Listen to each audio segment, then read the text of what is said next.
Bab 5. Imbalan. 15 menit kemudian, akhirnya mereka berdua sampai di toko dan langsung masuk ke dalam. Alma dan Lisa duduk di salah satu kursi santai yang ada di pojok ruangan toko. Ganteng banget kan, Bak, Tuan Sen itu sama sekretarisnya, ucap Lisa kagum. Heh, muka datar begitu ganteng dari mana coba? Nggak ada senyumnya, dengus Alma. Karena Lisa terlalu mengagumi Sen dan sekretaris Pian. Gak boleh gitu loh, Mbak. Siapa tahu Tuan Sen atau sekretarisnya jadi jodoh Mbak nantinya. Hahaha. Sindir Lisa tertawa terbahak-bahak tanpa memperdulikan orang-orang yang kebingungan melihat dirinya tertawa. Ih, amit-amit sama mereka. Bisa-bisa mati kedinginan, jawab Alma dengan reaksi jijinya. Lisa yang mendengarnya hanya terkekeh. Lisa pun segera kembali bekerja, sedangkan Alma pergi ke ruang pribadinya. Di tempat lain, apakah dia? Tanya Sen dingin. Iya Tuan, itu anak kedua saya. Apa Tuan mau anak tiri saya? Tanya Hendra tanpa rasa malu. Cih, orang tua macam apa ini? Rela menyerahkan anaknya demi membangkitkan perusahaannya yang bangkrut, gumam Sen dalam hati. Tidak perlu, jangan beritahu dia. Biarkan dia bersenang-senang dulu. Ucapan dari Sen membuat Hendra menelan ludahnya dengan susah payah. Hendra hanya bisa mengangguk pelan saja. Flashback on. Tuan, saya mohon bantu perusahaan saya.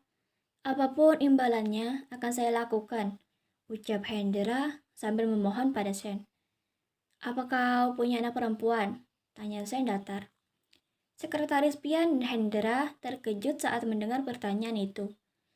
Saya punya 2 anak perempuan, Tuan, sahut Hendra pelan. Salah satu anak Anda harus jadi istri saya. Maka saya akan membantu perusahaan Anda, senyum Sen licik. Hendra bingung harus menjawab apa saat ini. Namun demi kesuksesannya, ia rela melakukan apa saja. Baik, Tuan. Saya akan menyerahkan salah satu anak saya, balas Hendra terbata-bata. Siapa nama calon istri saya? Tanya Sen dingin. Alma Kiranti, Tuan, sahut Hendra. Lagi-lagi Sen hanya tersenyum licik. Yan, urus semuanya, perintah Sen pada sekretarisnya. Baik Tuan Muda, balas sekretaris Pian. Flashback up. Hari pun mulai gelap. Para pegawai yang bekerja di toko Alma tengah bersiap-siap untuk pulang. Sama seperti Alma. Tok-tok. Suara pintu ruangan Alma diketuk oleh seseorang. Alma pun segera membukanya. Ada apa, Lis? Tanya Alma, yang ternyata Lisa lah yang tadi mengetuk pintu ruangannya. Apa Mbak sudah pesan taksi online? Atau mau ikut tumpang di taksi yang sudah saya pesan, Mbak? Tanya Lisa. Ikut aja deh, Lis, balas Alma. Oh ya udah, Mbak. Saya tunggu di bawah, ujar Lisa, membungkuk dan segera kembali ke lantai bawah.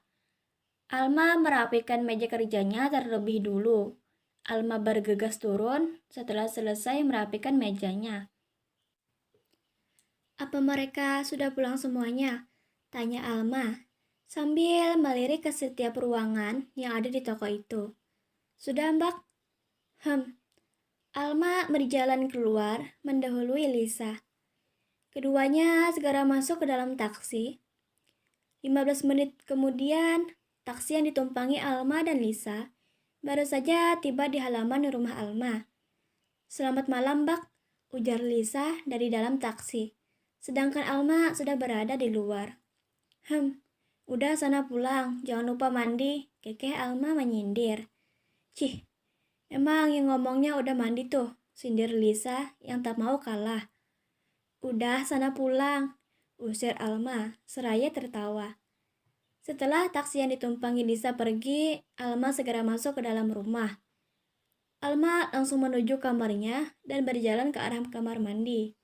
Sedangkan di kantor, saat ini Sen tengah duduk di kursi kebesarannya, sambil tersenyum licik. Mainan yang cukup menarik, gerutu Sen, mengingat kejadian pertemuannya dengan Alma.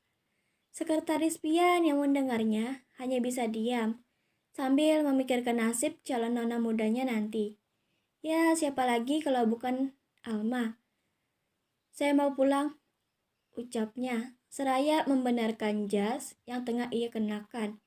Baik, Tuan Muda, sahut Pian. Terima kasih, jangan lupa subscribe, like, comment, and share ya. Dadah.